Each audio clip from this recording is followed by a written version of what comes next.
아들이 저를 없는 사람 취급합니다. 오늘의 고민을 자세히 들어볼까요?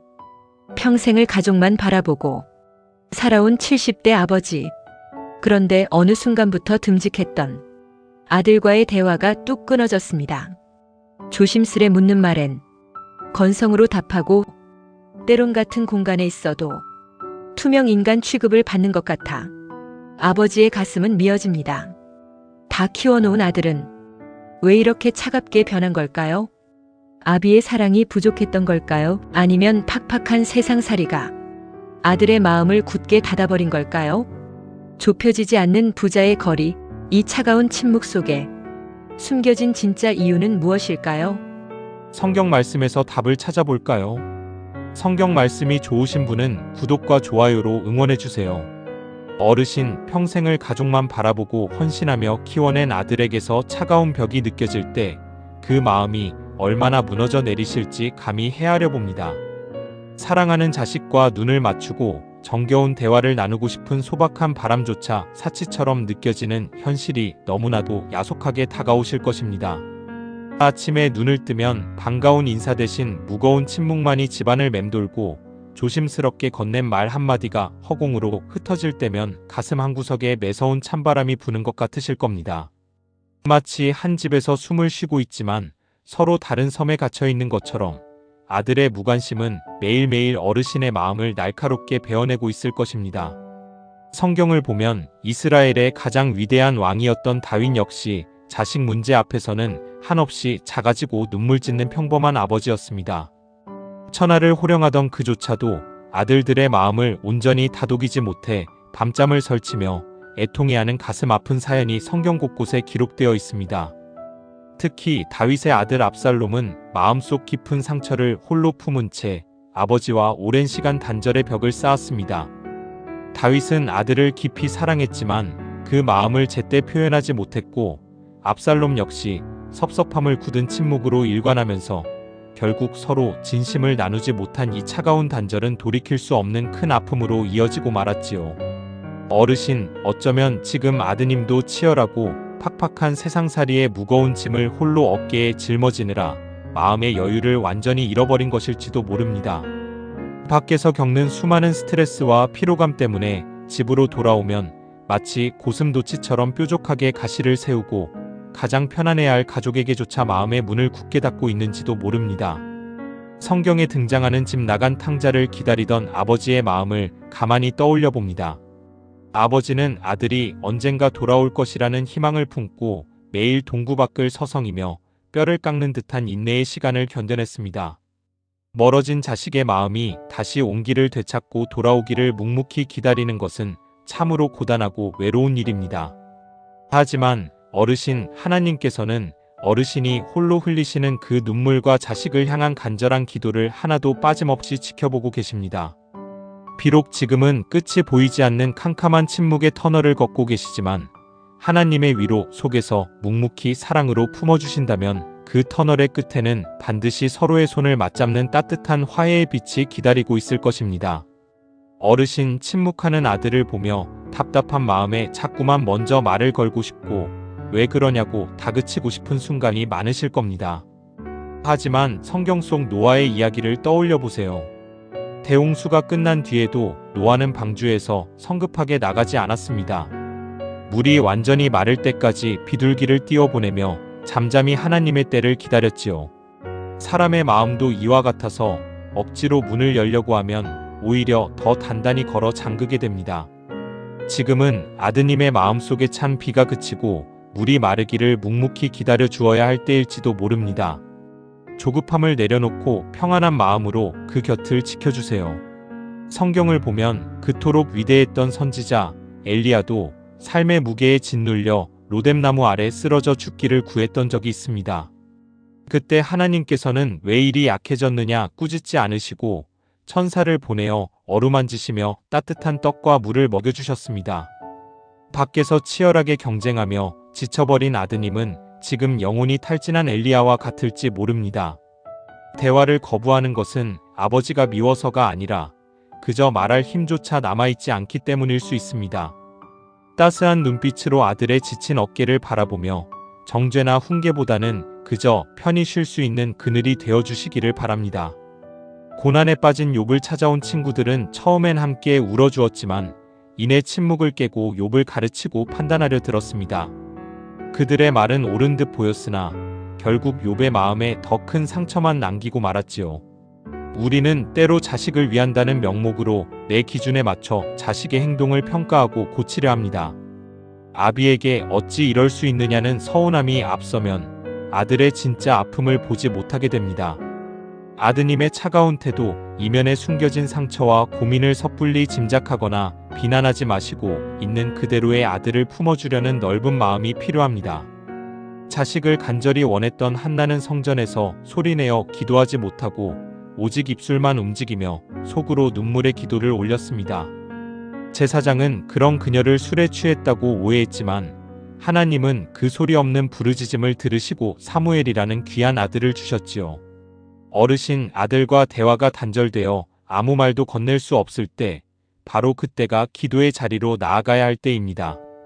굳게 닫힌 아들의 마음 문을 두드리는 것은 아버지의 목소리가 아니라 아버지가 홀로 흘리는 눈물의 기도일 것입니다. 하나님께서 그 기도를 들으시고 아드님의 꽁꽁 언 마음을 부드럽게 녹여주실 것입니다. 잠언 말씀의 유순한 대답은 분노를 쉬게 하여도 과격한 말은 노를 격동하느니라라는 구절이 있습니다. 서운함이 쌓이다 보면 어느 날 불쑥 가시 돋친 말이 튀어나오기 쉽습니다. 너는 애비가 말하는데 대답도 없냐? 라며 화를 내시면 아들은 더 깊은 동굴로 숨어버릴 것입니다. 비록 아들이 차갑게 대하더라도 아침에 출근할 때 오늘도 수고해라, 퇴근할 때 고생 많았다라고 짧고 부드러운 인사를 건네보세요. 당장 대답은 없을지라도 가랑비에 옷이 젖듯 아버님의 따뜻한 말 한마디 한마디가 아들의 굳은 마음을 서서히 녹이는 생명수가 될 것입니다. 예수님을 3번이나 모른다고 부인하고 죄책감에 빠져있던 베드로에게 부활하신 예수님은 디베랴 바닷가로 친히 찾아가셨습니다. 그리고 아무런 책망 없이 모닥불을 피우고 떡과 생선을 구워 먹이셨지요. 그 따뜻한 아침 식사 한 끼가 베드로의 무너진 마음을 회복시켰습니다. 어르신 거창한 대화나 진지한 면담을 시도하기보다는 아들이 좋아하는 따뜻한 찌개나 반찬을 조용히 식탁에 올려놓아 보세요. 밥은 먹었니? 라는 투박하지만 사랑이 담긴 질문과 따뜻한 밥 한 끼가 100마디 말보다 더 강력하게 닫힌 마음을 여는 열쇠가 될 수 있습니다. 예수님께서는 형제가 죄를 지으면 70번씩 7번이라도 용서하라고 말씀하셨습니다. 아들에게 무시당한다는 느낌은 참으로 뼈아픈 상처입니다. 내가 널 어떻게 키웠는데 하는 배신감이 들 때마다 그 마음을 십자가 앞에 내려놓으시기를 바랍니다. 십자가의 사랑은 자격 없는 자에게 베푸시는 무조건적인 사랑입니다.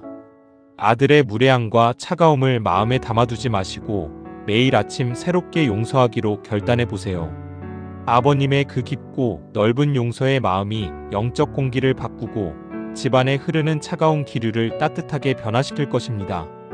야고보서는 농부가 땅에서 나는 귀한 열매를 바라고 길이 참아 이른 비와 늦은 비를 기다린다고 가르칩니다. 자식을 향한 사랑도 이 농부의 마음과 같습니다. 씨앗을 뿌렸다고 내일 당장 열매를 거둘 수는 없지요. 지금은 아드님의 마음에 뿌려진 사랑의 씨앗이 겨울 땅 속에서 추위를 견디고 있는 시기입니다. 겉보기엔 꽁꽁 얼어붙어 아무런 생명력이 없는 것 같아도 보이지 않는 곳에서 뿌리를 내리고 있습니다.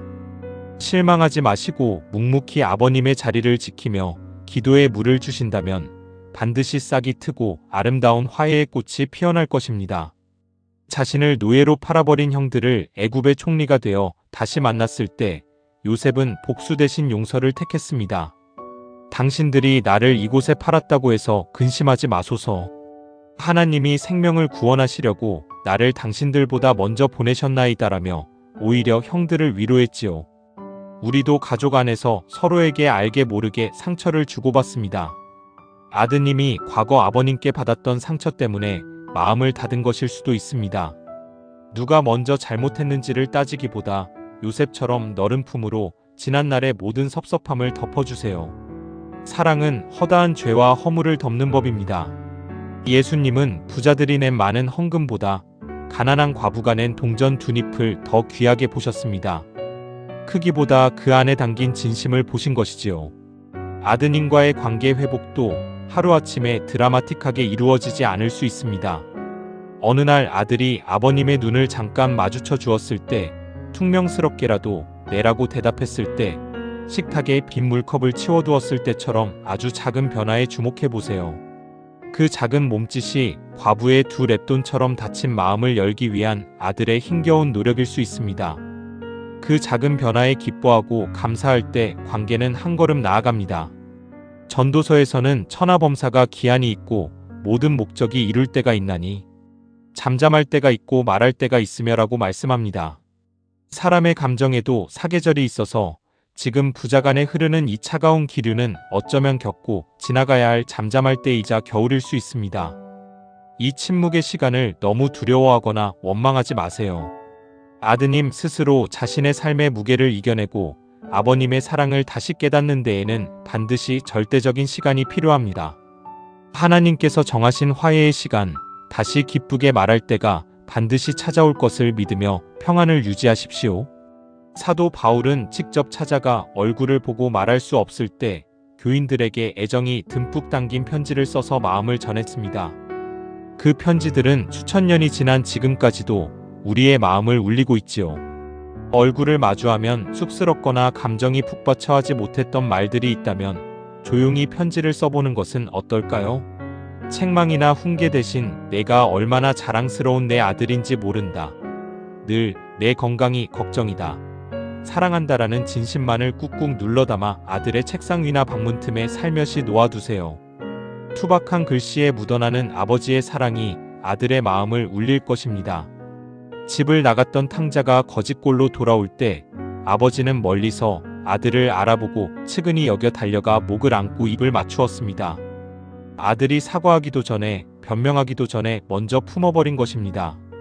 어르신 훗날 아드님이 마음의 문을 열고 한 걸음 다가올 때 이제야 철이 들었냐거나 그동안 왜 그랬냐고 묻지 마시고 그저 말없이 안아주세요. 아버지의 넓은 품은 아들의 모든 죄책감과 피로를 단숨에 녹여버릴 것입니다. 자식을 이기는 부모는 없습니다. 언제든 2팔 벌려 안아줄 준비가 된 아버지의 사랑이 가장 위대합니다. 비 온 뒤에 땅이 더 굳어지듯 이 길고 고통스러웠던 침묵의 시간이 지나고 나면 두 분의 관계는 예전보다 훨씬 더 깊어지고 단단해질 것입니다.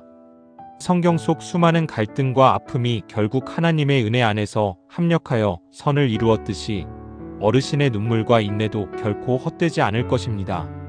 지금은 비록 뒷모습만 보이는 아들이지만 머지않아 밝은 얼굴로 아버지하고 부르며 마주 앉아 도란도란 웃음꽃을 피울 그날을 기대하십시오. 하나님께서 어르신의 가정에 평안에 매는 줄로 하나가 되는 놀라운 축복을 허락해 주시기를 간절히 기도합니다.